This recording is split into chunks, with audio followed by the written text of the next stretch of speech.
दे दिए हैं, पावर वो आ गया आपके पास। अच्छा, हाँ शुरू हो गया है रिकॉर्डिंग। हाँ। सदवंदियाणं त्रिभुवनहित मधुर विशद वक्ताणं अन्तातीत गुणाणं नमो जिनानं जिद भवानं सरस्वती नमस्तुभ्यं वरदे कामरूपिणी विद्यारंभं करिष्यामि सिद्धिर्भवतु मे सदा। दादसांग जिनवानी माता की जय। ग्रंथराज की जय। की जय। कल सबने 5 गाथा का बहुत सुंदर अर्थ किया, इतना अच्छा किया कि सबको याद हो गया बहुत अच्छी तरह से। मंजू जी का बाकी है, आज मंजू जी क्लास के बाद करेंगी। ठीक है।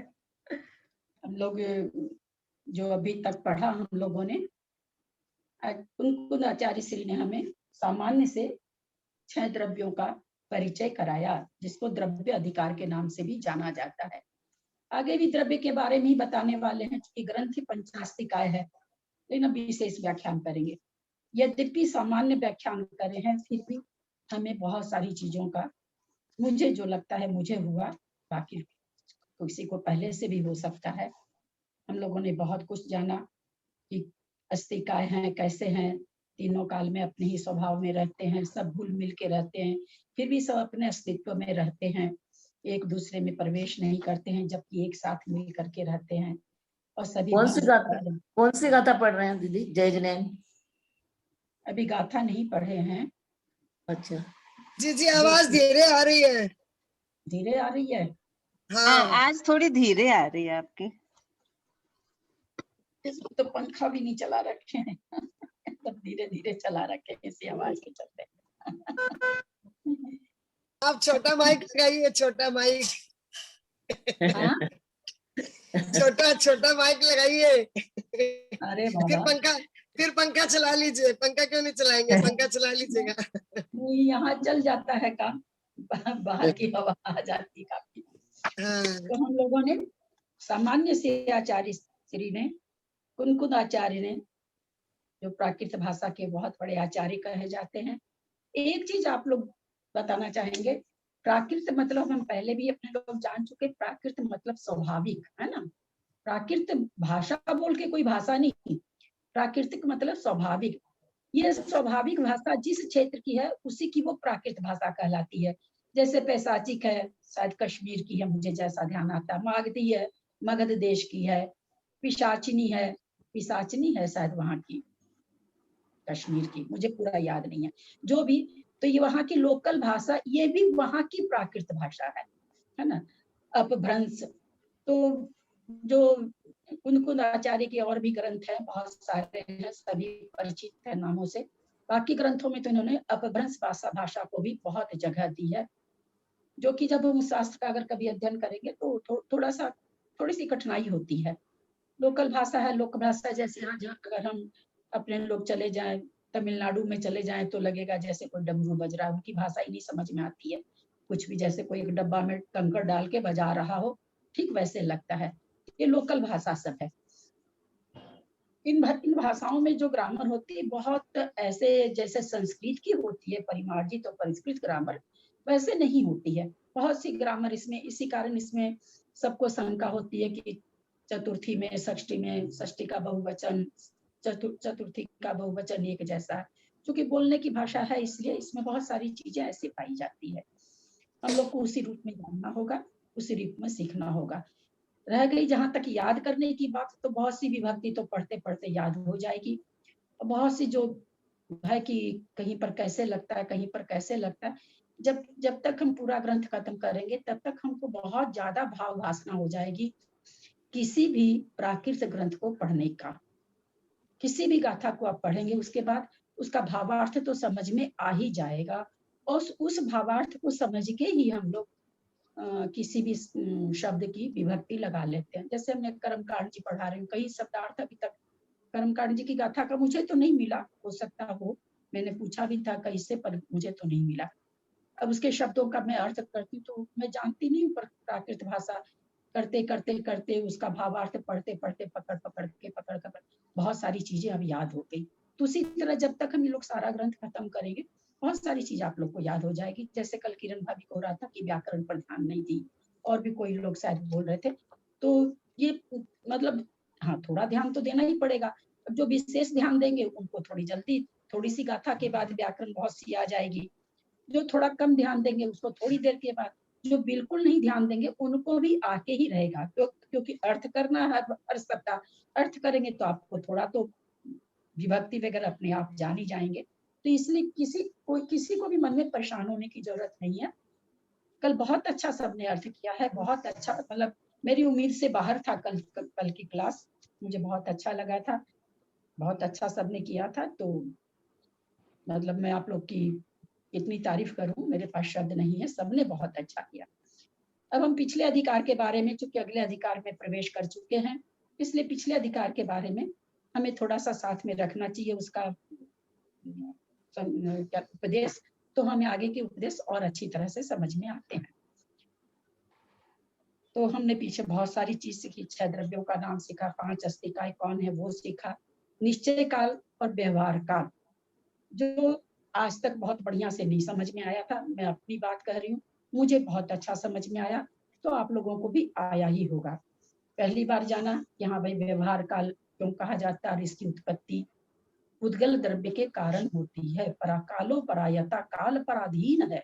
कभी ये शब्द नहीं सुना था कि व्यवहार काल पराधीन है, उद्गल के अधीन है, ये कभी नहीं सुना था। पडुच्च भवो, पडुच्च उद्गल से उत्पन्न हुआ, ये सब चीज इसमें आचार्य ने बहुत अच्छी हमें समझाई। काल द्रव्य बहुत अच्छी तरह से मतलब पहले अध्याय से बहुत अच्छी तरह से भाव भाषणा हुई। ऐसे लगता है कि अब कोई हमें पूछेगा कि काल द्रव्य किसे कहते हैं, तो मुझे लगता है अपनी क्लास में जितने लोग हैं वो बहुत बढ़िया से समझा सकेंगे। इतना अच्छा से आचार्य ने इतने हल्के में और इतने सरल भाषा में समझाया, बहुत अच्छा लगा। उसके बाद हम लोग आगे ये भी जानने की कोई भी अपना स्वभाव नहीं छोड़ता है, सभी द्रव्य एक साथ रहते हुए भी अपने स्वभाव को नहीं छोड़ते हैं। भंग उपपाद और ध्रुव्य युक्त होते हुए सबसे बड़ी बात जो हमने सीखी, ये भी पहले से इतने भाव भाषा में नहीं थी, सपरिवखा, जो कि बहुत इस अध्याय का द्रव्यों के लिए बहुत बड़ी चीज है। प्रतिपक्ष लिए हुए शब्द भंगी जो हम लोग सुनते ही हैं, बहुत सारी भाव भाषा नहीं हुई रहती है, लेकिन इसमें आचार्य ने एक शब्द से सपरिपक्खा कह के और सप्तभंगी का समझिए कि हमें उपदेश कर दिया। कुछ कुछ शब्द इसके दिमाग से नहीं निकलते हैं। सपरिपक्खा, परायता, पडुच्च भवो, 3-4 शब्द ऐसे मिले हैं जो कहीं जाके हृदय में बैठ गए हैं, और बहुत ही जैसे गाथाओं को गुनगुनाते हैं वैसे ये शब्द मन करता है गुनगुनाते रहें। इतना सब बोलने का कारण यह है, आप लोग भी इन शब्दों की भाव भाषा करिए, कभी किसी को समझाने की जरूरत पड़ेगी आप बहुत अच्छी तरह से समझा पाएंगे। और आचार्य ने ये भी बताया कि सारे द्रव्य अपने द्रव्य उत्पाद द्रव्य से युक्त होते हैं, गुण पर्याय से युक्त होते हैं, सब अपनी अपनी गुण और द्रव्य अनेकों पर्याय, अनेक विविध प्रकार की पर्यायों से युक्त होते हैं। ये भी बताया कि उत्पत्ति और जो विनाश हो रही है वो द्रव्य की उत्पत्ति और विनाश नहीं है, क्योंकि वो अपने स्वभाव का कभी विनाश भी नहीं करता है, कोई नया द्रव्य उत्पन्न भी नहीं होता है। ये जो उत्पत्ति और विनाश हो रही है ये द्रव्य की पर्याय की हो रही है। द्रव्य के अंदर जो पर्याय है उससे उसकी उत्पत्ति और विनाश हो रही है। द्रव्य रूप में वो द्रव्य द्रव्यत्व को प्राप्त है। ये भी बताया कि द्रव्य के बिना गुण नहीं है, गुण के बिना द्रव्य नहीं है, दोनों का कैसा संबंध है, अविनाभावी संबंध है, एक दूसरे के बिना जो नहीं पाया जाए ऐसा संबंध है किसका, द्रव्य और गुण का। फिर उन्होंने बताया कि जो द्रव्य नहीं है उसका अभाव नहीं होता है, और जो द्रव्य है उसका कभी अभाव नहीं होता है। जो द्रव्य नहीं है उसका भाव नहीं होता है, यानी उत्पत्ति नहीं होती है किसकी, किसी भी द्रव्य की, परंतु गुण और पर्याय के बदलने से उसकी उत्पत्ति और विनाश कहा जाता है, क्योंकि उसकी पर्याय बदलती है, गुणों की भी पर्याय होती है और उसके द्रव्य की भी पर्याय होती है। गुण और पर्याय दोनों, गुण की भी पर्याय बदलती है, द्रव्य की भी पर्याय बदलती है। यानी एक तो हुआ उसका स्वरूप, आकार स्वरूप बदलना, एक उसका गुण बदलना। जैसे हम लोग का है, हम लोग का द्रव्य से शरीर की अवस्था प्रतिक्षण जो बदल रहा वो हम लोग नहीं जान रहे हैं, पर हम लोग बदले हैं, बचपन से लेके कहाँ से कहाँ पहुंच गए। और हमारा गुण तो प्रतिक्षण बदलता है, अभी कुछ याद आता है, आधी घंटा के बाद अगर कोई चीज पूछे तो कई बार भूल जाते हैं। ये क्या हुआ, हमारी ज्ञान गुण की पर्याय में चेंज हो गया। तो हमारे गुणों में हमेशा जितने भी गुण, आप अगर थोड़े जागरूक होकर देखेंगे तो आपको समझ में आएगा दिन भर में कि कैसे गुण में चेंज होता है, कैसे पर्याय गुण की प्रतिक्षण बदलती है। गुण वाली पर्याय तो हम कभी कभी बहुत छोटे समय की भी पकड़ सकते हैं, शरीर की पर्याय को नहीं पकड़ सकते, पर गुण की पर्याय को पकड़ सकते हैं। ये आचार्य ने हमें जितने भी मनुष्य, त्रियंच, नर, ये जो बोलते हैं जितनी पर्याय होती है जीव की, बहुत प्रकार की, ये क्या नाम है सो जीव की पर्याय है, लेकिन इसकी जो चेतना गुण है और उपयोग गुण है वो जीव की अपनी पर्याय है, उसका स्वाभाविक गुण है। इस तरह की चीजें। और ये भी बताया एवं सदो विनाशो असदो, वही सत, सत और असत का ही है ये तो भावार्थ। ये भी बताया ज्ञानावरण आदि 8 कर्मों को भली भांति जो बंधे हुए थे उनको नाश करके और अभूतपूर्व पर्याय को प्राप्त की, जिसको सिद्ध कहा गया। लोकाकाश किसे कहते हैं, ये आचार्य ने बताया। लोकाकाश परिमाण सहित है, अलोकाकाश परिमाण रहित है, ये भी हमें बताया आचार्य ने। काल का भी उन्होंने बताया कि काल क्या चीज से, क्या क्या चीज से रहित है और क्या चीज सहित है। वर्तना लक्षण वाला है, व्यवहार काल परिणाम वाला है, परिणमन वाला है, और निश्चय काल वर्तना लक्षण वाला है। लक्षण, लक्षण मतलब इसमें लक्षण, लक्षण बोलते हैं, लक्षण वर्तना लक्षण वाला है। वर्तना किसे कहते हैं, समय वर्ती पर्याय को। हम इसलिए दोहरा दे रहे हैं कि अपने को ये, क्योंकि ये वेश है ना, सारे द्रव्यों का वेश है पहला अध्याय, उसमें स्वाभाविक रूप से जो उसकी पहचान होनी ही चाहिए वो चीज है। हमने संबंध के बारे में, संश्लेष संबंध आदि सारा हमने जाना, इसी में सप्तभंग जाना। निश्चय काल वर्तना लक्षण वाला है, वर्तना किसे कहते हैं इसको भी समझा, अर्थ पर्याय, व्यंजन पर्याय समझा, स्वभाव पर्याय, विभाव पर्याय समझा। विभाव पर्याय 2 तरह की होती है, ये भी हमने जाना। फिर काल, व्यवहार काल की कितने मतलब नाम से जाना, समय, निमिष, इस घड़ी आदि से हमने व्यवहार काल की परिभाषा समझी। व्यवहार काल की क्या जरूरत है, क्या निश्चय काल से ही काम चलना चाहिए था। तो आचार्य ने कहा कि नहीं, ये काम शीघ्र हो गया, ये 10 मिनट में हो गया, इसको करने में 2 घंटा लगी। जो चीरम और खिपम जो शब्द आया था किसी गाथा में कि चीरम और खिपम ये कहाँ से उत्पन्न हुआ, ये व्यवहार काल से उत्पन्न हुआ। अगर व्यवहार काल न हो, हम नहीं कह सकते कि हम यहाँ आधी घंटा में पहुंच गए, ये तो आधी घंटा का रास्ता था, हमको 2 घंटा लग गई। ये कहाँ से आए, ये शब्द कहाँ से आए, इसकी उत्पत्ति कहाँ से हुई? तो इसकी उत्पत्ति व्यवहार काल से हुई है। व्यवहार काल ना हो तो ये समझे नहीं जा सकते थे।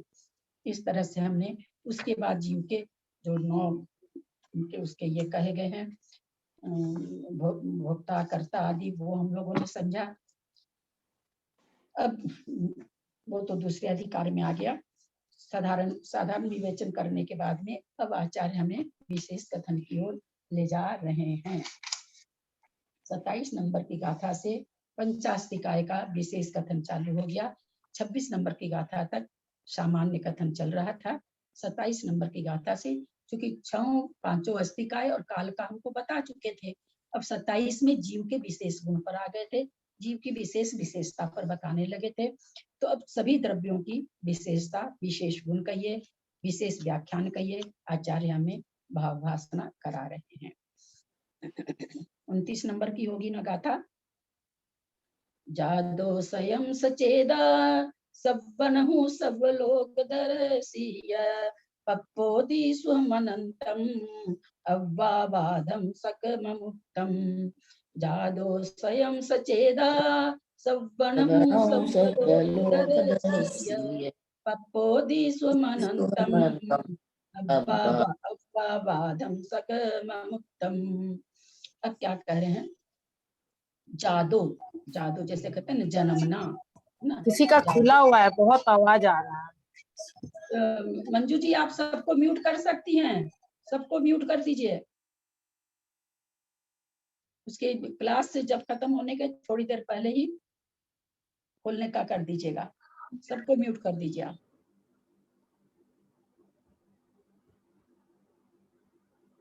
हेलो, हाँ सबको म्यूट कर दिया मैंने। जादो, जादो जैसे कहते हैं ना जन्मा, उसी का ये प्राकृत में क्या कहा? जादो हुआ, हुआ। स्वयं, स्वयं, स वह, चेदा आत्मा। छौ द्रव्य में अक्षौ द्रव्य की परिभाषा किसके लिए है? केवल और केवल जीव के लिए।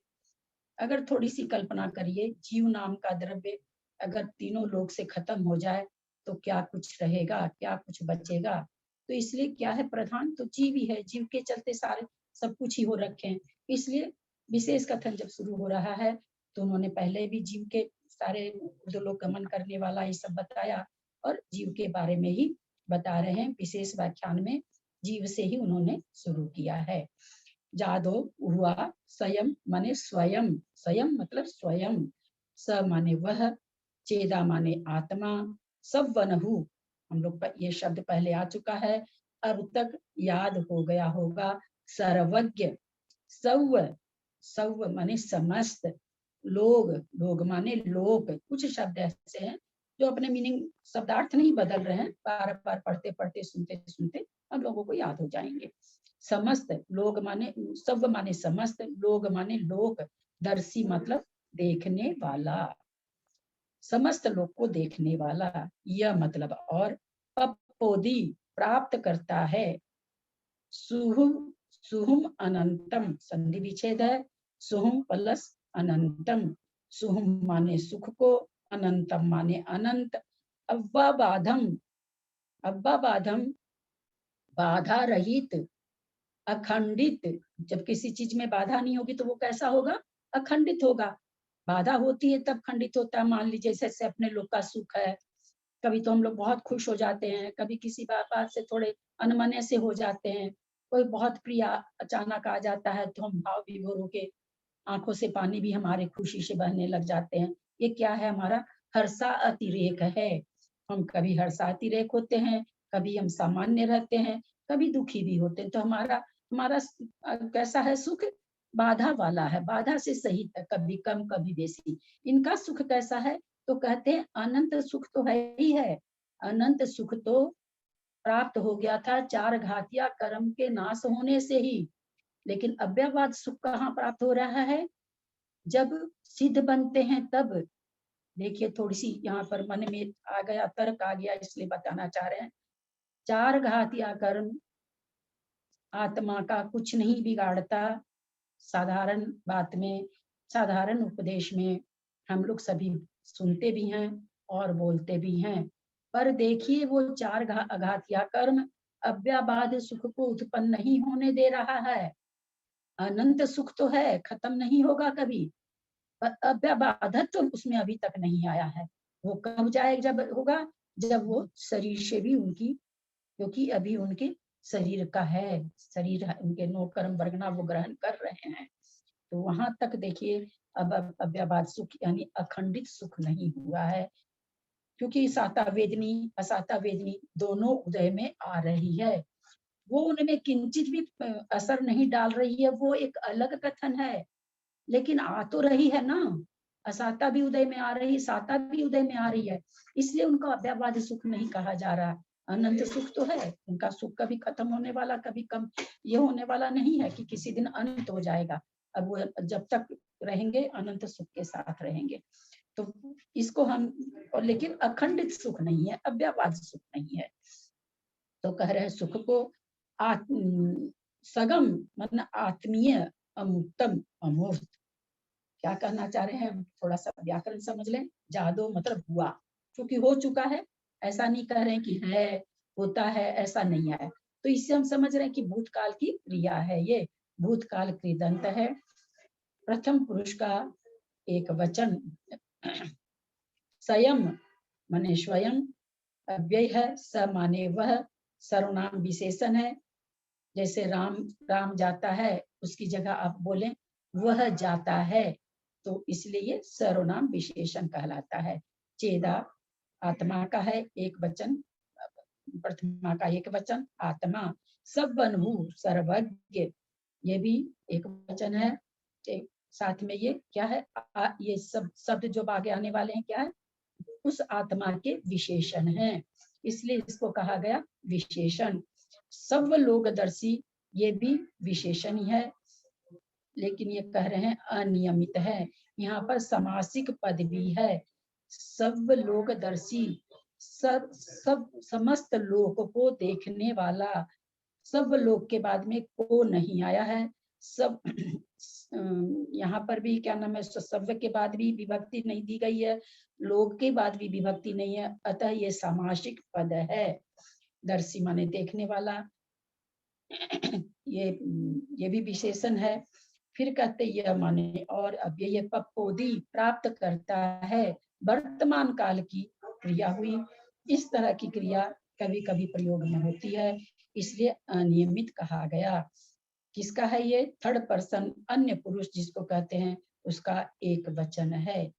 सुहुम अनंतम, ये क्या, सुख को, सुहुम अनंतम, सुहुम द्वितीय का एक वचन हुआ, और अनंत विशेषण हुआ।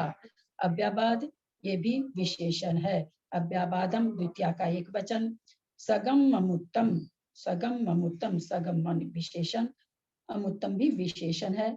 दोनों ही आप लोग थोड़ा सा रूप देखे होंगे देव का जो गया था, सगम अमुत्तम, सब ये द्वितीय का एक वचन है।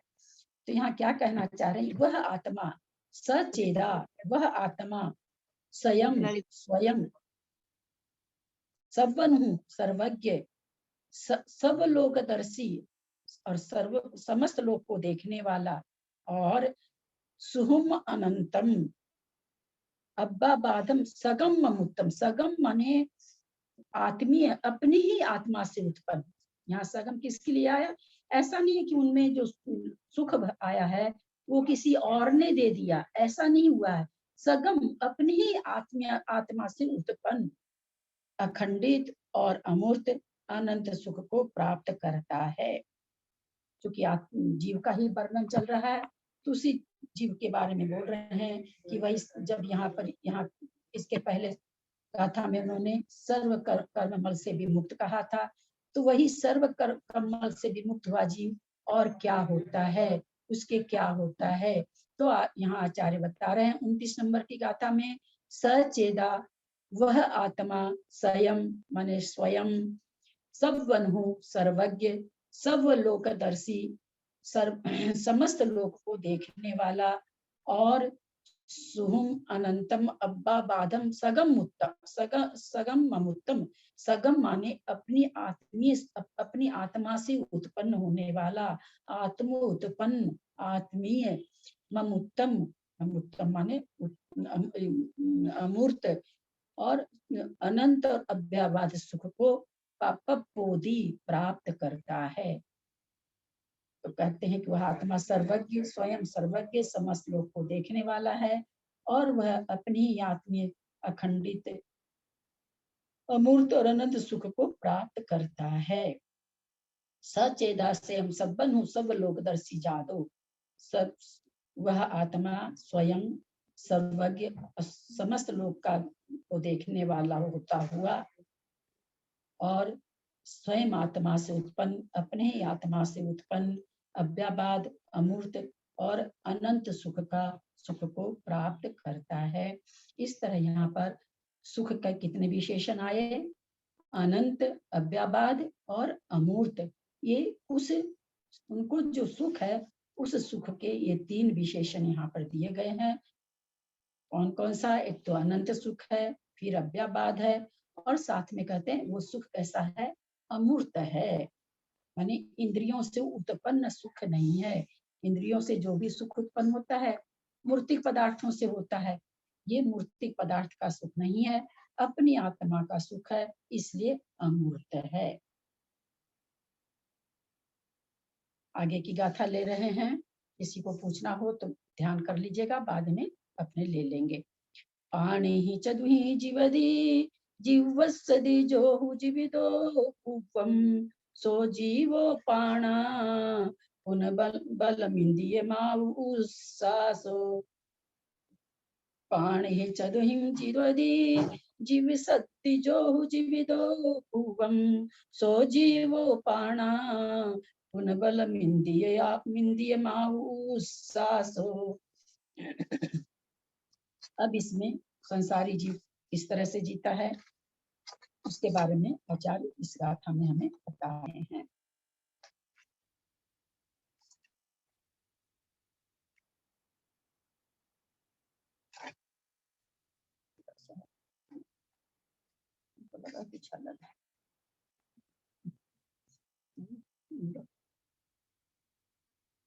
नहीं, कहीं कहीं कुछ अलग रहता है, लोगों की दिक्कत होता है। पाणि चदुहिम, यहाँ सब ये पाणिहिम चदुहिम सबको भाव भासना हो गई होगी कि कौन सी विभक्ति है, बहुत अच्छी तरह से हो गई होगी। पाणिहिम प्राणों से, तृतीया का बहुवचन, चौदुहिम 4, जीवदी जीता है, जीविसति जीवेगा भविष्यत काल, जोहु जीविदो पूर्वम, जोहु जो माने जो, हु माने निश्चय से, जीविदो जिया, पूर्वम पहले, विगत काल में जो काल बीत गया है उसमें जिया, सो जीवो वह जीव, पाना प्राण, पुन माने और, बल बलम इसमें संधि विच्छेद है, बलम इंदियम आऊ, बलम प्लस इंदियम प्लस आऊ, बल इंद्रिय आयु, उश्वास माने श्वासोच्छ्वास। तो क्या कह रहे हैं? जो निश्चय ही जो निश्चय ही 4 प्राणों से जीता है, जीवेगा और विगत काल में जिया है, वह जीव है। 4 प्राण कौन कौन से हैं? तो कहते हैं बल, इंद्रिय, आयु और श्वासोच्छ्वास।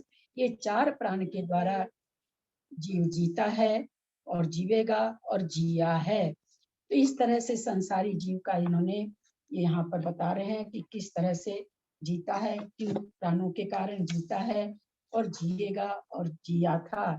यहाँ पर प्रश्न ये उठ सकता है, 4 प्राण क्यों लिए? प्राण तो 10 होते हैं। तो यहाँ पर बल में 3 बल आ जाते हैं, काय बल, वचन बल, मन बल। इंद्रिया में 5 इंद्रियां आ जाती है, तो 5 3 8, आयु 9 और श्वासोश्वास 10। इस तरह से 10 प्राणों के द्वारा जो जीता था, जीता है, जिएगा, वह जीव है। जो इंद्रियों के द्वारा विषयों का ये किया जाता है वो तो द्रव्य प्राण है, और जो जिसके कारण वो इंद्रियां विषय को ग्रहण करती है, जिस आत्म रहने के कारण इंद्रियां उन विषयों को ग्रहण करती है, वह भाव प्राण है। यही कारण है भाव प्राण जब निकल जाते हैं तो इंद्रियां रहते हुए भी विषय रूप प्राण अपने विषय को नहीं ग्रहण कर पाती है। इस तरह से आचार्य ने यहाँ पर संसारी जीव के लिए बताया कि 10 4 प्राणों से जीता है। वास्तव में तो 4 ही हैं, बल, इंद्रिय, आयु और श्वासोच्छ्वास। उनका जब विस्तार करते हैं तो 10 हो जाता है। पुनः एक बार देखते हैं, पाणे ही प्राणों से, चद्विहिम 4, यहाँ प्रश्न उठ सकता है। पानेहिम तो तृतीया का बहुवचन लिखे सो समझ में आया, चतुहिम क्यों लिखे? जिसका जो विशेषण होता है उसमें वही विभक्ति लगती है। चार किसका विशेषण है? प्राण का। तो प्राण में तृतीया बहुवचन है, इसी कारण से चार भी तृतीया का बहुवचन है। हमेशा विशेष्य के साथ जो विशेषण रहता है उस विशेष्य की जो विभक्ति होती है वही विभक्ति विशेषण में भी लगती है। तो कहते हैं पानेहिम चतुहिम, प्राणों से चतुहिम चार, जीवदी वर्तमान काल जीता है, जीवे शब्दी जीवेगा, जो हु माने निश्चय से, जीविदो और जिया था, कब हुबम बीते हुए काल में पहले, सो वह जीवो माने जीव है। और वो चार प्राण कौन से हैं? कहते हैं कि पाना पुनः वे प्राण, फिर बल इंद्रिय आयु और 600 श्वास है। तो इस तरह से जो निश्चय से चार प्राणों से जीता है, जीवेगा, विगत काल में जिया था, वह जीव है। और वे चार प्राण कौन कौन से हैं? बल, इंद्रिय, आयु और श्वासोच्छ्वास। आगे की गाथा बहुत ही क्या कहें, प्राण है, हमारे जिन धर्म की प्राण है, 6 द्रव्यों की प्राण है। हमारे 6 उपसम में तो बहुत, चूंकि अर्थ पर्याय की बात है, इसमें अर्थ पर्याय सर्धान करने के लिए ही होती है। लेते हैं, गाथा बहुत अच्छी है, बहुत ही अच्छी गाथा है। आचार्य ने बहुत रहस्य खोला है। गुरु लहु गानंता ते हिमनंते हिम परिणदा सव्वे देशे हिम संखादा सियलोगम सव्वमावन्ना। गुरु लहु गानंता ते हिमनंते हिम परिणदा सव्वे देशे हिम संखादा सियलोगम सव्वमापन्ना। अगुरु लघु, अगुरु लघुगा, क्या माँ बनना बोली, माँ बनना है, माँ बनना बोली, माँ बनना बोली। अगुरु लघु, अगुरु लघु गुण से युक्त, ये भी विशेषण है। अगुरु लघु, हम लोग पहले इसको समझ लेते हैं फिर आगे बढ़ते हैं। अगुरु लघु गुण एक तो नाम कर्म का है, जिससे कहा जाता है जीव न तो इतना भारी होता है कि रसातल में चला जाए, न इतना हल्का होता है कि आग की रुई के समान हवा में उड़ जाए। उस अगुरु लघु की बात यहाँ नहीं है। ठीक है, ध्यान से सुनेंगे। थोड़ी सी गहन गाथा है, थोड़ा ध्यान देना होगा। दूसरा अगुरु लघु गुण है जो गोत्र कर्म के नाश होने से सिद्धों में प्रकट होता है, उसकी भी बात नहीं है।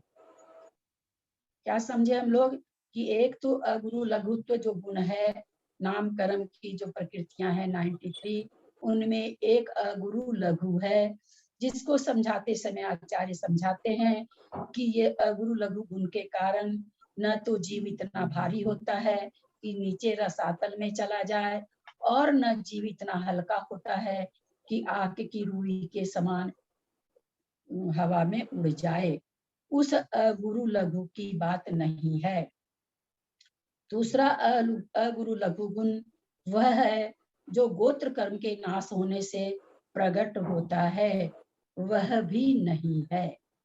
फिर यहाँ क्या है? ये अगुरु लघु गुण वह है जो सभी शुद्ध द्रव्य में पाया जाता है, अथवा कहिए इसका कार्य शुद्ध द्रव्यों में देखा जाता है। ये अगुरु लघु गुण के कारण इस अगुरु लघु गुण में अनंत अविभाग प्रतिच्छेद होते हैं, जिसमें प्रत्येक समय, प्रत्येक अंतर्मुख नहीं, प्रत्येक समय सट गुणी हानि वृद्धि होती रहती है। इसका कथन दो तरह से मिलता है। कहीं पर तो ये भी लिखा हुआ है कि अगुरु लघु गुण के कारण द्रव्य में सटगुणी हानि वृद्धि होती है।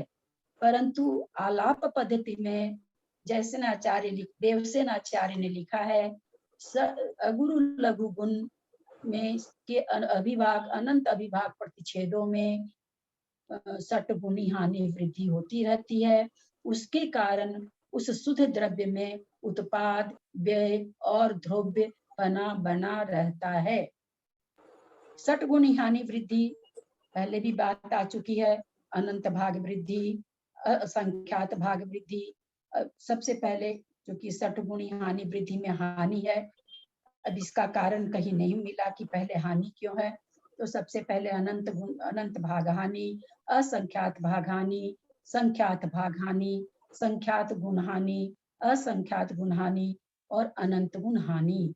उसके बाद अनंत भाग वृद्धि, अनंत असंख्यात भाग वृद्धि और संख्यात भाग वृद्धि, संख्यात गुण वृद्धि, असंख्यात गुण वृद्धि, अनंत भाग वृद्धि। इसको कहते हैं सटगुणी हानि वृद्धि। सटगुणी हानि वृद्धि से ऐसा कुछ नहीं है कि कुछ कोई ऐसा चीज उसमें बढ़ जाती हो, कोई घट जाती हो। ठीक जिस तरह से सागर में लहर उठती है, उठती है, उठती है, उठती है, उठती जाती है, गिरती है, गिरती है, गिरती जाती है। सागर में जल नहीं बढ़ा, जल वही है, उसमें कल्लोल उठ रही है। ये जो कल्लोल शुद्ध द्रव्य में उठती है, चार द्रव्य शुद्ध हैं, धर्म अधर्म आकाश और काल, और जीव सिद्ध पर्याय में जीव भी शुद्ध है। तो यहाँ चूंकि जीव की बात चल रही है, इसलिए यहाँ खास करके हम जीव को पर्याय समझेंगे। जो सिद्धों में सटगुणी हानि वृद्धि अगुरु लघु गुण के कारण हो रही है, अगुरु लघु गुण में हो रही है, अथवा अगुरु लघु गुण के कारण हो रही है, उसको अगुरु लघु गुण कहते हैं। जिससे कि वो सिद्ध पर्याय जो शुद्ध जीव द्रव्य है, वो उसमें परिणमन होता रहता है, परिवर्तन होता रहता है। प्रश्न उठा, इस अगुरु लघु गुण के कारण क्या केवल ज्ञान में भी हानि वृद्धि, केवल दर्शन में भी? क्योंकि बहुत सारे सिद्ध परमेष्ठी के गुण हैं, तो क्या उसमें भी होता है? आपको ब्लड टेस्ट का कर दूं? उसमें भी होता है। ऐसे तो केवल ज्ञान में हम सटगुणी हानि वृद्धि नहीं कह सकते। जैसी सटगुणी हानि वृद्धि अगुरु लघु गुण में हो रही है, अगर हम उस तरह की सटगुणी हानि वृद्धि केवल ज्ञान में मानेंगे, वो केवल ज्ञान कैसा, जो जिसमें हानि हो वृद्धि हो, लेकिन हो तो रही है। कैसे हो रही है? क्योंकि संसार के जो पदार्थ हैं उनमें सटगुणी हानि वृद्धि हो रही है। उनमें जो पुद्गल है, जितने भी पुद्गल हैं, उसमें जो परमाणु है उसमें शुद्ध द्रव्य में हो रही है, शुद्ध परमाणु में, और जो स्कंध है उसमें विकारी भाव में, विकारी पर्याय में सटगुणी हानि वृद्धि हो रही है। वो किसको जानता है? केवल ज्ञान। जो वस्तु है, जो पदार्थ है, उसी को तो जानता है। तो वो पदार्थ जिस रूप से हो रहा है, केवल ज्ञान उसी रूप से जान रहा है। केवल ज्ञान क्या? केवल ज्ञान मतलब जानना। किसको जान रहे हैं? तो तीनों लोक में जितनी भी चीजें हैं, जितने भी द्रव्य हैं, उनको जान रहे हैं। अब वो द्रव्य जिस रूप परिणमन कर जाता है, केवल ज्ञान उस रूप जानता है। तो उस द्रव्य में जैसे आपने किसी बच्चे को 6 महीने का देखा, अब 2 साल के बाद आए, अब आप उसको 2 साल का देख रहे हैं। आपके ज्ञान में अब क्या? अब वो बच्चा 2 साल का आपको दिख रहा है। जिसको आप इतना छोटा देख के गए थे, वो अब इतना बड़ा दिख रहा है। तो बच्चा बदला, उस बच्चे के निमित्त से आपका ज्ञान बदला, क्योंकि अब आपका ज्ञान में क्या आ गया? वो बच्चा 2 साल का है। तो उसी तरह संसार के जितने भी पदार्थ है, पदार्थों में जो हानि वृद्धि हो रही है, जो बदलाव हो रहा है, जो परिवर्तन हो रहा है, क्योंकि वो सारे पदार्थों को जानते हैं, इसलिए केवल ज्ञान में बदलाव है, परिवर्तन है, कुटस्थ नहीं है। केवल ज्ञान, केवल दर्शन। लेकिन कैसे है? उसमें कोई हानि वृद्धि स्वयं में नहीं हो रही है, वस्तुओं में जो हानि वृद्धि हो रही है, और उसको ही वो देखनहारा जाननहारा है, इसलिए केवल ज्ञान में भी हानि वृद्धि हो रही है। परंतु वास्तव में सटगुणी हानि वृद्धि आलाप पद्धति में देवसेनाचार्य ने साफ लिखा है कि जो शुद्ध जितने भी द्रव्य हैं उनकी शुद्ध पर्याय में सट गुणी लघु लघु गुण में सट गुणी हानि वृद्धि होती रहती है, प्रत्येक समय में होती रहती है। ऐसा नहीं कि एक अंतर्मुख ठहर गई दूसरे अंतर्मूर्त में हुई, ऐसा नहीं, प्रत्येक समय में होती रहती है। फिर बाकी जो जैसे पुद्गल है अथवा जीव संसारी जीव हैं उनमें भी बदलाव हो रहा है, उनके बदलाव विकारी पर्याय के हिसाब से हो रहा है, शुद्ध पर्याय के हिसाब से नहीं हो रहा है। यहाँ सट गुण हानि वृद्धि उसके कसाय अध्यवसाय स्थान के हिसाब से हो रहा है, पुद्गल में पुद्गल के अपने गुण के हिसाब से हो रहा है, लेकिन सट गुण हानि वृद्धि जो शुद्ध पर्याय में होती है वो यहाँ नहीं हो रही है। फिर देवसेनाचार्य समझा रहे हैं ये वचन के अगोचर है, ये अर्थ पर्याय है, ये सूक्ष्म है, ये हमारी श्रद्धा करने के लायक है, हम इसे अपने ज्ञान के द्वारा मति श्रुत अवधि ज्ञान के द्वारा हम इसको नहीं जान सकते हैं। ऐसा देवसेनाचार्य हमें आलाप पद्धति में अगुरु लघु गुण के बारे में बताते हैं। आलाप पद्धति अगर मेरे पास होती अभी तो मैं और भी बढ़िया से इसको समझा पाती। मैंने कोशिश की निकालने की, पर बहुत मुश्किल होता है, छोटे छोटे अक्षर, फिर उनको प्रिंट कराओ, फिर वो कागज बढ़ते हैं घर में, बहुत सारी परेशानियां आ जाती है। मैंने खोला, उसको देखा, लेकिन मुझे लगा कि नहीं ये ठीक नहीं रहेगा करना, तो मैंने उसका किया नहीं। लेकिन उसका जो निचोड़ है अभी आपको बता दूं, 3 दिन पहले हम लोग की स्पेशल समय में जूम आईडी चला, जो खास करके महाराज मुनि महाराजों के पास जा जाके पूछ के आए थे। हम लोग के कई दिनों से इस चीज का चल रहा था कि अगुरु लघु गुण का बहुत अच्छी तरह से समझा जाए। तो जो हमारी भैया लोग के साथ चलती है वो लोग गए थे महाराज जी के पास, वहां से पूछ के आए। इसकी हम लोगों की 2 दिन दोपहर में स्पेशल क्लास चली, केवल अगुरु लघु गुण के लिए। ये बहुत बड़ी चीज है, इसलिए इस पर स्पेशल चलाना पड़ता है कि ये हमारे पकड़ में नहीं आती है। पकड़ में नहीं आने से हमें जिज्ञासा बनी रहती है, हमारी जिज्ञासा शांत नहीं हो पाती है। पर उस सारी क्लास का निचोड़ हमने आपको बता दिया है कि अगुरु लघु देवसेनाचार्य का एक ये भी है, इसमें 85 इकाई में है, शायद आएगा आगे, इसी में है क्या, शायद हो सकता है इसी गाथा के अर्थ में हो, मैंने अभी पूरी पढ़ी नहीं है। तो आचार्य कहते हैं द्रव्य में सठगुणी हानि वृद्धि होती है। और देवसेनाचार्य क्या करें, अगुरु लघु गुण में जो अनंत अभिभाग प्रतिच्छेद है उसमें सठगुणी हानि वृद्धि होती है, उसके कारण द्रव्य में होती है। होता तो द्रव्य में है, क्योंकि गुण किस में होते हैं, गुण कहाँ होंगे, गुणी में ही होंगे, द्रव्य में गुण पाए जाएंगे। तो उसके गुण में, जैसे आम के खट्टेपन में कम बेसी हुआ तो वास्तव में तो आम में हुआ ना। हम कह दे भले कि आज अमरस ज्यादा मीठा हो गया, आज अमरस खट्टा है, लेकिन वास्तव में तो आम में हुआ ना।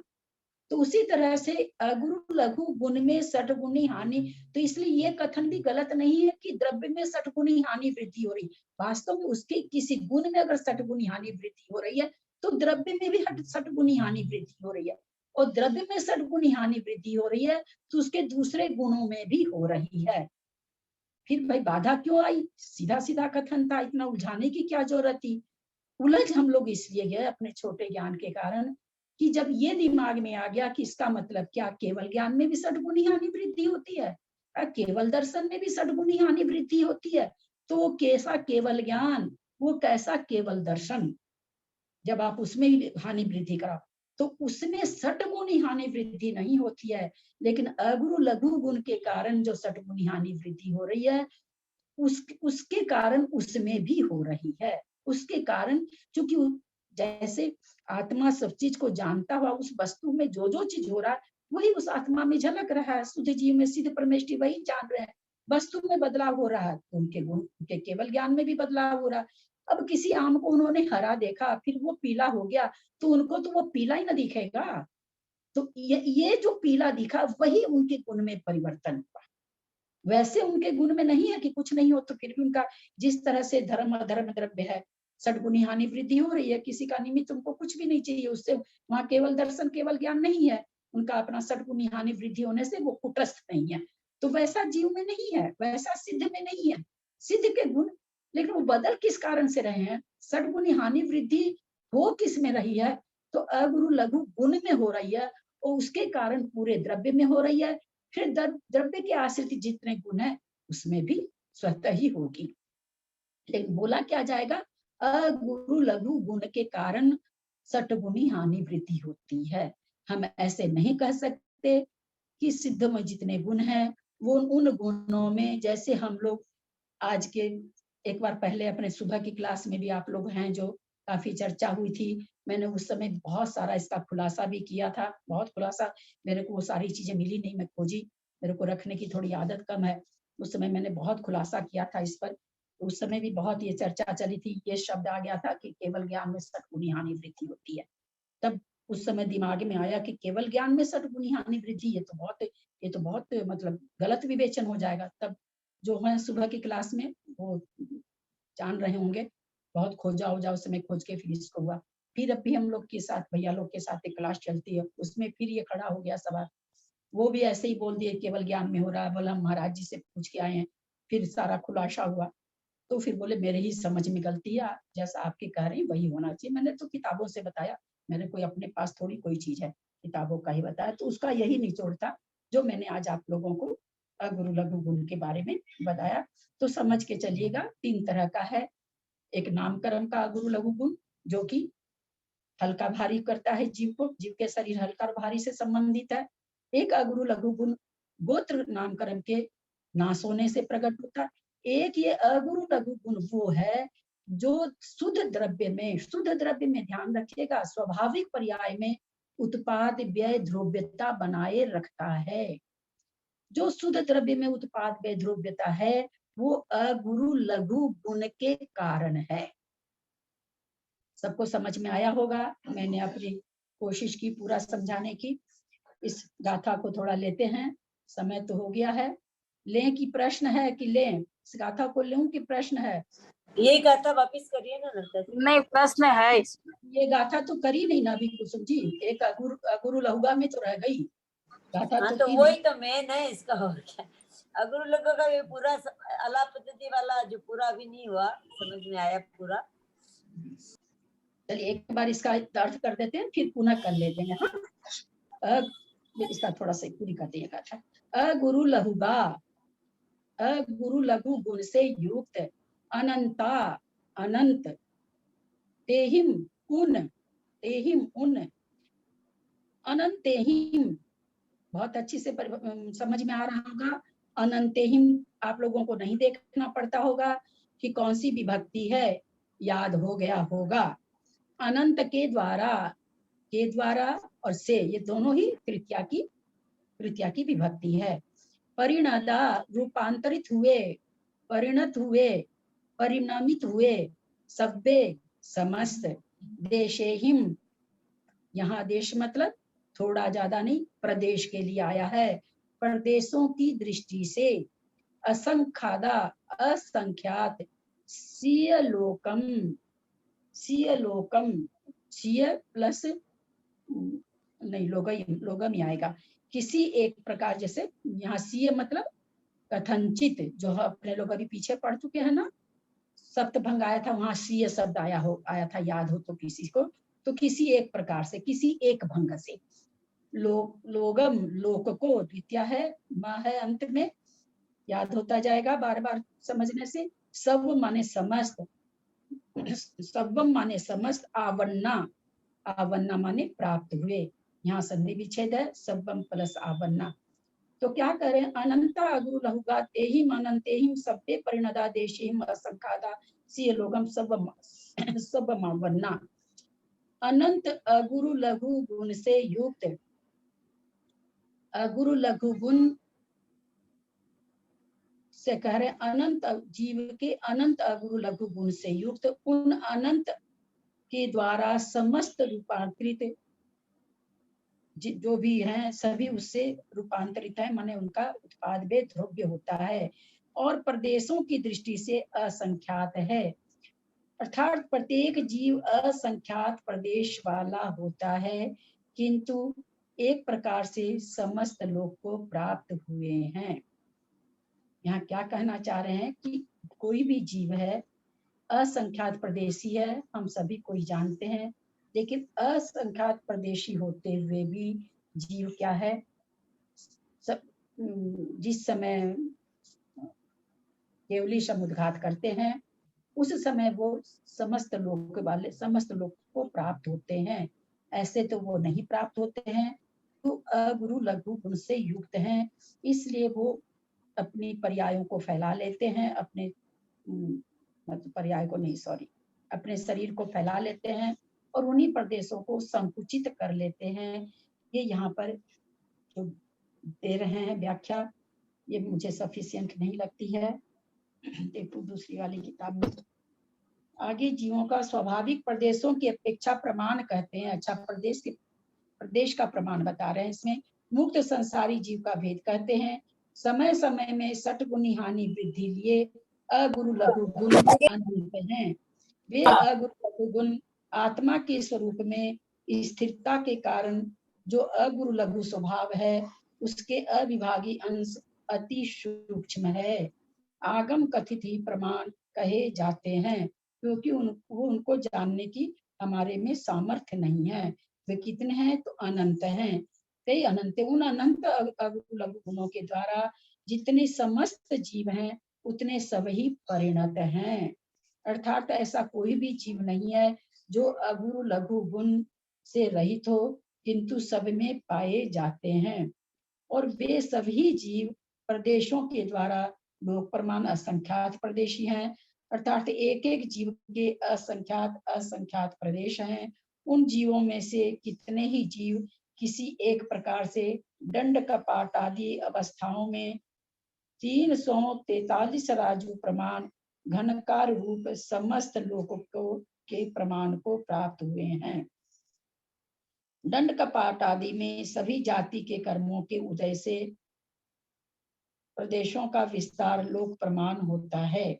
इस कारण समुद्घात की अपेक्षा से कई जीव लोक के प्रमाणानुसार कहे हैं और कई जीव जो समुद्घात के बिना हैं वे लोक प्रमाण नहीं है। अपने अपने शरीर प्रमाण है, तो जिस समय समुद्घात करते हैं उस समय वो लोक प्रमाण है और जब समुद्घात नहीं करते हैं तो अपने अपने शरीर के प्रमाण हैं। उस अनंत जीव राशि में अनंत जीव अनादिकाल से मिथ्यात्व कषाय योग से संयुक्त संसारी हैं। अर्थात जितने भी जीव मिथ्या दर्शन कषाय संयुक्त है वे सब संसारी कहे जाते हैं और उस मिथ्यात्व कषायों से रहित शुद्ध जीव हैं, वह सिद्ध जीव भी अनंत हैं। उन शुद्धाशुद्ध जीवों का सामान्य रूप से कथन जानना, इसमें तो कुछ भी खुलासा इन्होंने नहीं किया है बड़ी किताब में भी।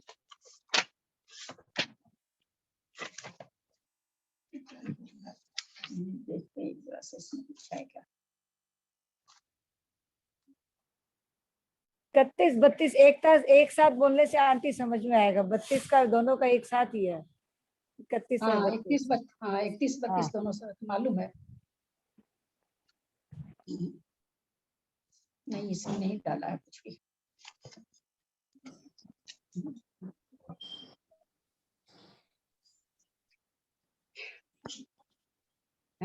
इस गाथा को जो इन्होंने शब्दार्थ किया है, शब्दार्थ के हिसाब से इन्होंने लिख दिया है, लेकिन वास्तव में अगुरु लघु गुरु की व्याख्या यहाँ पर जो अपने लोग समझे हैं वही चीज है। ये यहाँ पर गाथा का बस खाली शब्दों का अर्थ कर दिया कि कब अनंत कब असंख्यात प्रदेश वाला कहलाता है और कब संकुचित होकर के शरीर प्रमाण कहलाता है। क्योंकि ये केवल जीव का यहाँ पर वो शुद्ध द्रव्य के हिसाब से कथन नहीं चल रहा है, इसलिए इन्होंने अगुरु लघु गुण का नहीं किया होगा व्याख्या, क्योंकि उस किताब में बड़ी किताब में भी नहीं है व्याख्या, लेकिन हमने जहाँ पर सुना वहां पर इसकी व्याख्या की गई थी। इसमें तीसरी वाली व्याख्या में आपने क्या बताया ललिता जी? अगुरु लघु का एक तो बताया नाम कर्म की प्रकृति है, शरीर को हल्का भारी, दूसरा बताया कि ना गोत्र कर्म के नाश होने पर, और तीसरा आपने बताया था, मतलब समझ में तो आ गया पर उसका डेफिनेशन कैसे लिखें? शुद्ध द्रव्य में जो षटगुणी हानि, सब शुद्ध द्रव्य में जो हाँ। अगुरु लघु गुण पाया जाता है, जिसके कारण षटगुणी हानि वृद्धि होती है। अगुरु लघु गुण के कारण ही शुद्ध द्रव्य में षटगुणी हानि वृद्धि होती है। अच्छा ठीक। दीदी, ललिता दीदी प्रणाम। हाँ, यहाँ जो 31 नंबर की गाथा है, देसे हिम असंखादा, सिया है क्या? सिया है, सिया है मेरे किताब में। नहीं सिया नहीं है, सिया होगा कथनचित, जो पीछे सिया आया है ना शब्द भंगी हाँ। के समय में किसी गाथा में आया था। मेरे इसमें सिया लिखा है इसलिए। नहीं सिया नहीं होगा, सिया चाहिए है ना? लेकिन नहीं सीए तो है ना लोकी होगा ना, ठीक है सी होगा। 14 नंबर की गाथा में सी आया है ना, वही सी है ना, किसी प्रकार से कथनचित जिसको कहते हैं। सिया आया है दीदी, सिया आ की मात्रा है। हाँ सी होगा। हाँ, सुमन जैन बेंगलोर का एक हैंड रेज है, कुसुम भाभी का भी है और संगीता जैन का है, 4 हैंड रेज है। हाँ दीदी जय जिनेन्द्र। हाँ एक तो दीदी मेरे को 10 प्राण वापस एक बार बताइए ना, और तीन ये तो गुरु बल- लघु वाला वापस कल थोड़ा सा समझाइएगा ना। हाँ तो कल तो लेंगे इसको, आज तो हुआ ही नहीं है ठीक से। हाँ थोड़ा वैसे कम प्राण समझ। तो 3 बल प्राण होते हैं ना, आयु काय बल, मन बल और वचन बल, 3 बल प्राण होते हैं। और 5 इंद्रियां, 5 इंद्रियों को प्राण कहा गया है, और एक आयु बल, एक श्वासोश्वास बल, इस तरह से 10 प्राण कहे जाते हैं। पंचेंद्रिय संगी के 10 प्राण होते हैं। 4 प्राण जैसे वृक्ष है उसको 4 प्राण होते हैं, क्यों इंद्रियां प्राण 5 उसको नहीं होती, एक ही होती है। बल भी 3 नहीं होता, एक ही होता है, तो 6 प्राण उसके कम हो गए, तो उसके पास 4 प्राण सभी जीवों के पाए जाते हैं। ठीक है। ललिता जी, हाँ ये बोलिए। अविभाज्य प्रतिषेध में अगुरु लघु का क्या बताया था आपने? आलाप पद्धति में देवसेन आचार्य के द्वारा लिखा जो मैं ये कही थी एक बार, अनंत अविभाज्य प्रतिषेध में अगुरु लघु गुण में षटगुणी हानि वृद्धि होती है। एक मिनट मेरा निकाल के दीजिए ना।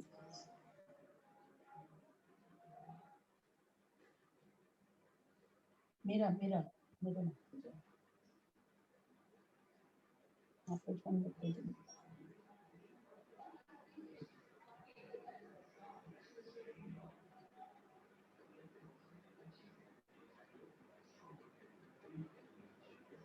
द्रव्य में षटगुणी हानि वृद्धि अगुरु लघु गुण के कारण होती है। अगुरु लघु गुण सर्व द्रव्यों में पाया जाता है। संसार अवस्था में कर्म परतंत्र जीवों के उसके स्वाभाविक अगुरु लघु गुण का अभाव होता है। संसारी, और भी इसमें आलाप पद्धति में मुझे बहुत दिन पहले पढ़ा हुआ याद आया कि वहां पर पूछा गया, जब इस संसारी जीव को, ऐसा याद आ रहा है, मैं कह नहीं सकती हूँ, गलत भी हो सकता है, कि अभाव कैसे? उसमें हाँ संसारी जीव का अभाव होता है। संसारी जीव को अगुरु लघु गुण शुद्ध रूप वाला नहीं पाया जाता है, संसारी जीव के अभाव होता है। कारण वहां पर किसके कारण बदलाव हो रहा है, तो कहा गया था कि नो कर्म के कारण वहां जो षटगुणी हानि वृद्धि हमारे में हो रही है, कर्म नो कर्म के कारण हो रही है। संसारी जीव में अथवा पुद्गल के स्कंध में भी हो रही हानि वृद्धि, तो वो भी शुद्ध पर्याय है पुद्गल की, है ना, पुद्गल के परमाणु शुद्ध पर्याय है। तो यहाँ पर कह रहे हैं कि स्वाभाविक अगुरु लघु गुण का जो संसारी जीव है उनमें अभाव रहता है, क्योंकि वो उनका क्या कारण क्या रहता है, किंतु मुक्त जीवों में कर्म और नोकर्म नहीं पाया जाता है। उसकी अत्यंत निवृत्ति के कारण हो जाने से स्वाभाविक अगुरु लघु गुण प्रकट हो जाता है, आविर्भाव हो जाता है, कहीं बाहर से नहीं आता, जिसके कारण उनमें षटगुणी हानि वृद्धि होती है। हमारी षटगुणी हानि वृद्धि संसारी जीवों की तो कसाय अध्यवसाय स्थान से होता है। कर्म नो कर्म के कारण, हमको जहां तक याद आ रहा है, कसाय अध्यवसाय स्थान लिखा हुआ था आलाप पद्धति में, जब शुरू में सुबह की क्लास में जब मैंने समझाया था, तब मुझे ऐसा याद आ रहा, हो सकता है मैं याद इतना रहता नहीं, गलत है। तो संसारी जीवन में तो क्या हम लोग को जैसी अभी कसाई हुई वैसे हमारे में बदलाव आ गया, जैसा कर्म उदय में आया वैसा बदलाव आ गया, जैसा नो कर्म दिखा हम वैसे ही कहते ना। इसलिए कहते हैं आचार्य श्री कहते हैं कि नो कर्म से बचो, कर्म के उदय से नहीं बच सकते, नो कर्म से बचो। इसका मतलब हम नो कर्म के अनुसार हमारे में बदलाव आता रहता है। तो लेकिन जहाँ पर जो मुक्त जीव है अथवा जो शुद्ध पदार्थ है उनमें ये चीज नहीं है, तो इसलिए उनमें स्वाभाविक अगुरु लघु प्रकट हो जाता है। और क्योंकि अगर बदलाव नहीं हो शुद्ध द्रव्य में तो कुटस्थ हो जाएगा। तो इसलिए कहा गया कि वहां पर जो परिवर्तन हो रहा है, उत्पाद में द्रव्य हो रहा है, वो कैसे हो रहा है? तो कहा गया कि अगुरु लघु गुण के कारण अथवा अगुरु लघु के गुण के अनंत अभिभाग प्रतिच्छेद है। कैसा आपका फोन है जी? वो उसमें हानि वृद्धि, उसमें सटगुनी हानि वृद्धि होने से पूरे द्रव्य में होती है। जैसे हमें अभी हमसे समझा, तो अगर उसके एक गुण में भी सटगुनी हानि वृद्धि हो रही है तो पूरे द्रव्य में होगी, पूरे द्रव्य में हो रही है तो उसके समस्त गुणों में भी होगी। पर कारण कौन है? ऐसा नहीं कि सारे गुण को हम कह सकते कि सारे गुणों में सटगुनी हानि वृद्धि हो रही है। यहाँ जो हम पकड़ाना चाह रहे हैं या हम लोग जो समझे आपस में चर्चा करके, वो ये समझा गया है। अभी तक हम लोग ये समझ रखे थे कि सारी गुणों जो शुद्ध पर्याय है, चाहे धर्म अधर्म अथवा जीव, धर्म अधर्म से हमें कोई कुछ लेना देना नहीं, हमें तो शुद्ध जीव समझना है। तो शुद्ध जीव में जो परिवर्तन हो रहा है, आज तक ये भाव भासना बनी हुई थी कि उसके अनंत गुण हैं, उसमें सटगुनी हानि वृद्धि होती रहती है। ये हमारी बोलचाल की भाषा थी। उसका अभिप्राय क्या था महाराज लोग का, हम लोग नहीं समझ पाते हैं, क्योंकि जैसी पब्लिक रहती है महाराज उसी हिसाब से बोलते हैं। वो इतना अगर एक चीज लेके बोलने बैठेंगे तो 2000 की सभा में कोई नहीं समझने वाला है। लेकिन जब इसको खोजा, शंका तब ये उठी कि वो केवल ज्ञान कैसा, वो केवल दर्शन कैसा, तब खोज हुई इस पर। तब हमारे जो भैया लोग से जो हमारा रात का स्वाध्याय चलता है, हम लोगों में चर्चा हुई, फिर वे महाराज जी के पास वापस गए, पूछे करे, खूब खुलासा करके आए। तब ये चीज खुलासा हुई कि होता तो सटगुनी हानि वृद्धि उसके अगुरु लघु गुण में है, और वो अगुरु लघु गुण शुद्ध द्रव्य में पाया जाता है। संसारी जीव में नहीं होता अगुरु लघु गुण। स्वाभाविक गुण कब प्रकट होते? आत्मा शुद्ध होती है। जैसे जो हमें मति ज्ञान श्रुति ज्ञान, ये हमारा स्वाभाविक ज्ञान नहीं है, ये हमारा पर्याय जनित ज्ञान है। हमारा स्वाभाविक ज्ञान कौन सा है? केवल ज्ञान। वो कब प्रकट होगा? जब पर्याय शुद्ध हो जाएगी तब। तो ये जो अगुरु लघु गुण जो है, ये शुद्ध गुण है, शुद्ध स्वाभाविक गुण जिसको कहते हैं। स्वाभाविक शुद्ध नहीं, स्वाभाविक गुण है। और स्वाभाविक गुण जब भी प्रकट होता है तो द्रव्य के शुद्ध होने पर प्रकट होता है। तो इस कारण से हमारे संसारी जीव की पर्याय कैसी है? कर्म, नो कर्म और कसाय के अधीन है। तो इसलिए हमारे ये शुद्ध गुण कुछ काम ही नहीं आएंगे। तो ये जैसे केवल ज्ञान की शक्ति हमारे आत्मा में है, केवल दर्शन की है, उसी तरह से जो स्वाभाविक अगुरु लघु गुण है वो भी उस आत्मा में ही निहित है। जो शुद्ध बन जाती तब प्रकट होती है। उस अगुरु लघु गुण के जो अनंत अभिभाग प्रतिच्छेद है, उसमें सटगुनी हानि वृद्धि होने के कारण ही शुद्ध द्रव्य में जितने भी शुद्ध द्रव्य हैं अथवा सिद्ध परमेष्ठी में सटगुण में उत्पाद, इससे हो क्या रहा है? उत्पाद में द्रव्य हो रहा है। इस सटगुनी हानि वृद्धि, अगुरु लघु गुण में सटगुनी हानि वृद्धि होने के कारण सिद्ध पर्याय की उत्पाद में द्रव्य हो रहा है। समझ में आया होगा? बहुत अच्छी तरह, बहुत अच्छा लगा, बहुत अच्छा लगा। लेकिन एक चीज आ रहा है मन में कि असंख्यात प्रति आत्मा के, असंख्यात प्रदेशी हमारी आत्मा के प्रत्येक प्रदेश पर तो 6 गुण है, अस्तित्व वस्तु आदि। वैसे अगुरु लघु गुण है प्रत्येक प्रदेश पर ही है। 6 गुण प्रत्येक प्रदेश बना है, खंड नहीं है, अखंड है वो, लेकिन फिर भी प्रति प्रदेश पर 6 गुण है। तो अगुरु लघु गुण में जब हो रहा है षटगुणी हानि वृद्धि, तो प्रत्येक प्रदेश में हो गया। अभी बाकी प्रत्येक प्रदेश क्यों दिया यहाँ? अभी बाकी प्रतिशत जो आपने दिया है, तो प्रत्येक प्रदेश में तो हो रहा है। हमारे संसारी जीव में ये गुण प्रकट नहीं है। हाँ ठीक है, वो तो समझ में आ गया। स्वाभाविक गुण है ये कैसा गुण है? स्वाभाविक गुण है। जैसे अस्तित्व वस्तित्व, ये तो संसारी जीव का भी है। संसारी जीव का अस्तित्व नहीं, ऐसा नहीं है ना।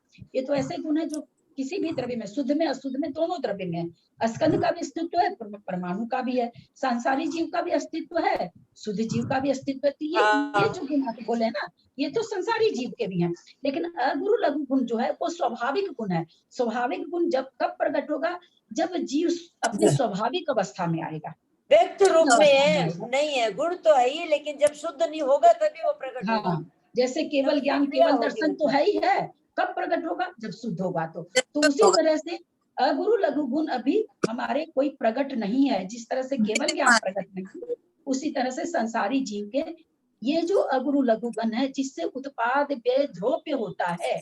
कौन सा अगुरु? 3 तरह का हमने भी बताया। यह अगुरु लघु गुण जिससे शुद्ध द्रव्य में उत्पाद व्यय द्रव्य होता है, वो स्वाभाविक गुण संसारी जीवों के प्रकट नहीं रहता है, क्योंकि वो कर्म और नोकर्म से विभाव पद्धति वाला है।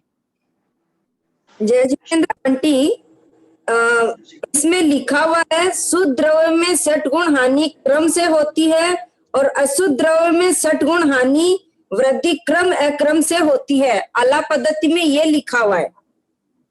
हाँ, तो अच्छा, ये कौन बोल रहा है? ये कौन बोल रहे हैं? इनका है ना बार बार म्यूट अनम्यूट हो रहा है। ये कौन बोल रहे हैं? इनका नाम भी नहीं है। आप नाम बताएंगे अपना? अभी जस्ट मैंने किया अनम्यूट इसको। नहीं, ये बहुत देर से डिस्टर्ब हो रहा था। आपका नाम क्या है? नाम भी नहीं है। अनीता। और न ना इसमें आपका फोटो भी नहीं है। अच्छा, हाँ, अब सुनिए आप, जो आपने कहा शुद्ध जीव में ये 8:08 हो गए हैं। हाँ, तो बंद करना तो कर सकते हैं।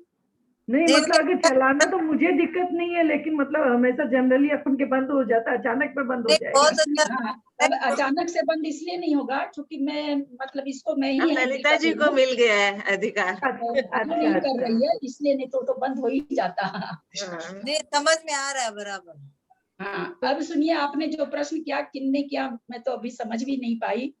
एक तो बहुत अच्छा रहेगा प्रश्न करने वाला अपना नाम, मतलब उनका नाम लिखे। अनीता बोल रही हूँ मैं, अनीता दगड़ा बोल रही हूँ। उसमें लिखा हुआ है, आला पद्धति है मेरे पास। हाँ, मैंने सुन लिया मैंने। अब आप सुनिए, शुद्ध द्रव्य में जो सद्गुणी हानि वृद्धि होती है वो क्रम पूर्वक ही होगी, क्योंकि वहां कोई व्यवधान ही नहीं है। और हमारे में जो सद्गुणी हानि वृद्धि तो सब में होनी है, वहां स्वाभाविक गुण से हो रही है। यहाँ कर्म नोकर्म कसाय के अध्यवसाय स्थान के कारण हो रही है। कसाय हमारी तीव्र है, हमारी सद्गुणी हानि वृद्धि दूसरी तरह की होगी। हम शांत परिणाम में है। नोकर्म का उदय कैसा है, कर्म का उदय कैसा, बहुत सारी चीजों पे संसारी जीव को, तो इसीलिए संसारी जीव की कभी कैसी होती है, कभी कैसी होती है। पर शुद्ध जीव में ये सारे बाहर के जितने भी निमित्त हैं वो नहीं है, इसलिए उनमें हमेशा एक सी होती है। और एक इसी प्रकार का एक छोटा सा प्रश्न और है भाभी आंटी, जैसे प्राण जो है बढ़ते हुए रहते हैं, एक इंद्री में 4, 2 इंद्री में 6, 7, 8, वैसे क्रम से बढ़ते चले जाते हैं। तो जैसे पर्याप्तियां होती है 6 पर्याप्तियां, तो वह भी उसी तरह से बढ़ेगी क्या? क्योंकि 2 इंद्री में भाषा आएगी और पंचेंद्री संगी में मन आएगा। हाँ, तो वहां तक ये जो पर्याप्ति भी 4 पर्याप्ति तो सबको मिलेगी ना। इंद्रिय पर्याप्ति है ना, श्वासोच्छ्वास पर्याप्ति, शरीर पर्याप्ति, ये तो सभी को मिलेगी। आहार पर्याप्ति, ये तो सभी, आहार पर्याप्ति तो सबसे पहले मिलती तभी शरीर की होती है। आहार पर्याप्ति प्राणों में तो है नहीं, तो पर्याप्ति कम से कम 4 मिलेगी।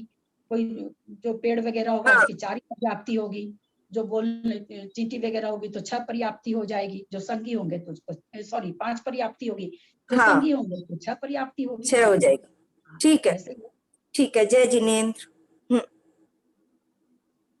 त्रिशला जी जैन। तो आज आप बताए ना सारा चीज, बहुत अच्छा लगा। इसको कल पूरा वापस बताइएगा, तब हम लोग के दिमाग में ठहरेगा। 1-2 बार सुनेंगे जब बार बार। आप लोग को दिमाग में अगर ठहराना हो तो ईमानदारी से 10 बार वीडियो सुनिएगा। मैं बोलते बोलते मेरा गला खराब हो जाएगा और आप नहीं समझ में आएगा। मैं आप लोग को समझाने के लिए 20 बार पढ़ती हूँ। नहीं, लेकिन बहुत सुंदर विवेचन हुआ आज, बहुत अच्छा लगा। खाली इस भरोसे पे मत रहा करिए कि मैं ही समझाती रहूं, क्योंकि थोड़ा बोला चूंकि और किस लिए वीडियो किस लिए बन रहा है, इसीलिए मेरा ही बोला हुआ तो है, उसमें वही तो है। जो चीज मैं कल पुनः बोलूंगी वही बोला हुआ उसमें है। उसको आप लोग 10-10 बार सुन लिए तो ऐसे समझ लीजिए कि मैं 10 बार समझा दी आप ज्यादा अच्छा समझ में आएगा। सही बोल रहे हैं आप। लेकिन आज ठीक बात है, ठीक बात है। सुबह एक तो वो सुबह पंडित जी हमको जबरदस्ती, मेरा गला एकदम सुबह तो खैर चलता ही नहीं है, मेरा तो गला एकदम खत्म होता जा रहा है। इसलिए अच्छा रहेगा कि आप लोग नई नई चीज समझे, समझाई हुई चीज आप लोग वीडियो से समझेंगे तो आप लोग को मेरा गला बहुत दिन साथ दे देगा, नहीं तो गला तो धीरे धीरे खत्म हो रहा है। हाँ, ठीक बात है, ठीक बात।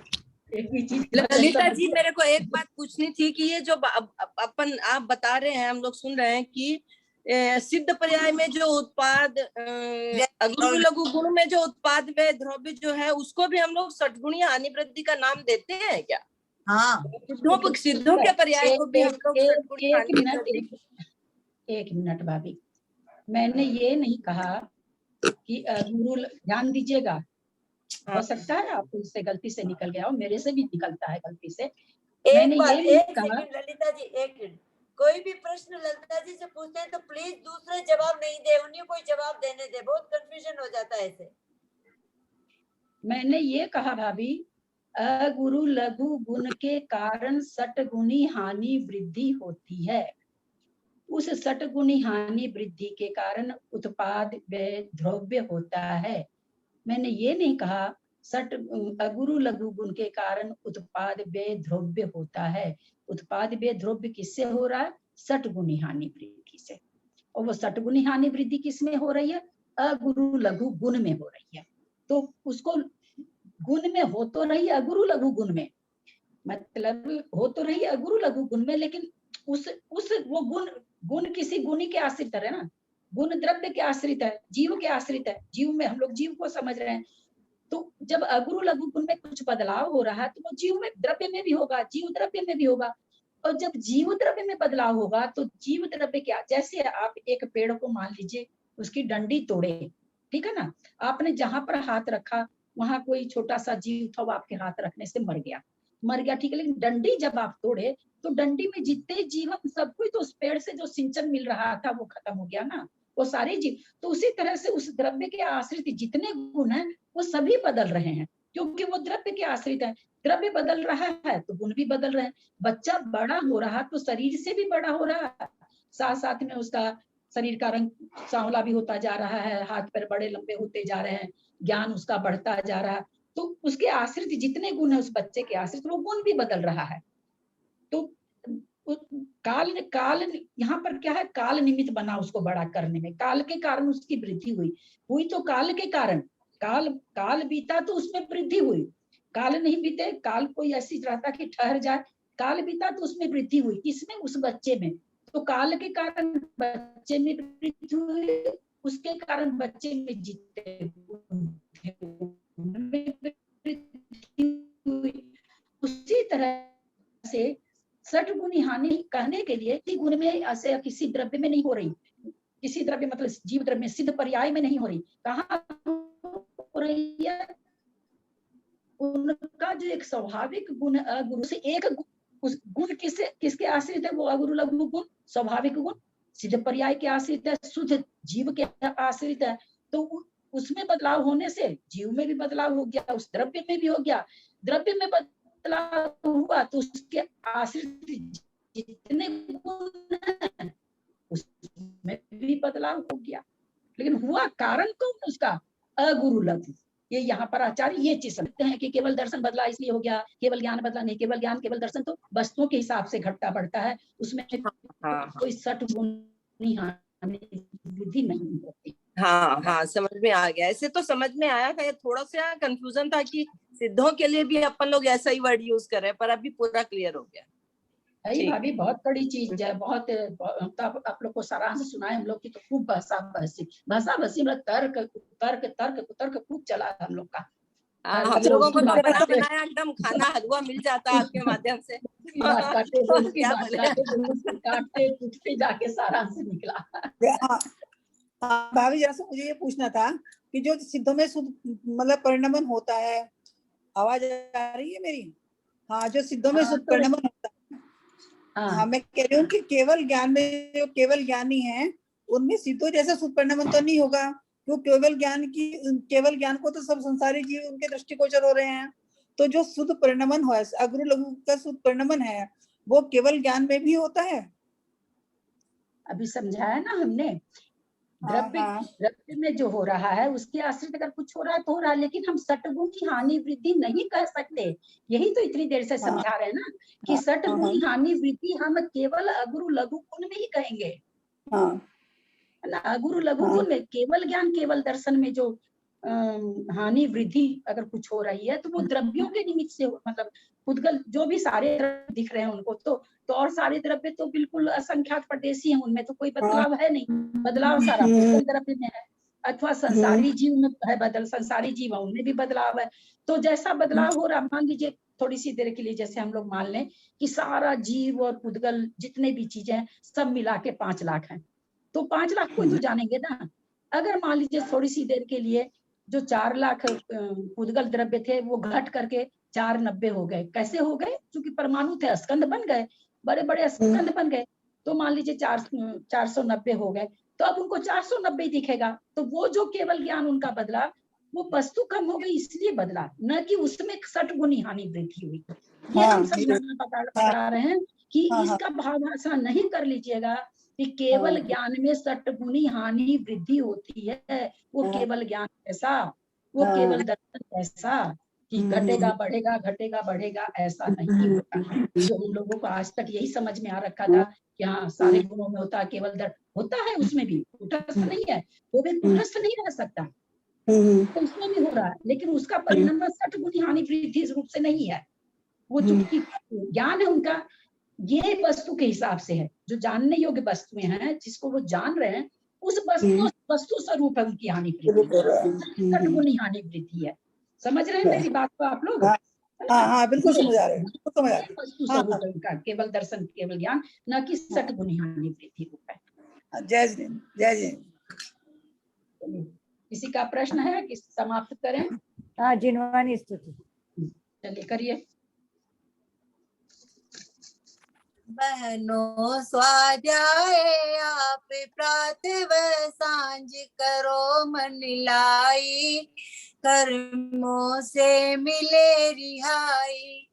जो स्वाध्याय नित करता है वो ज्ञान पुंज धरता है, मुक्ति पथ का बनाओ देखो राही, कर्मों से मिले रिहाई।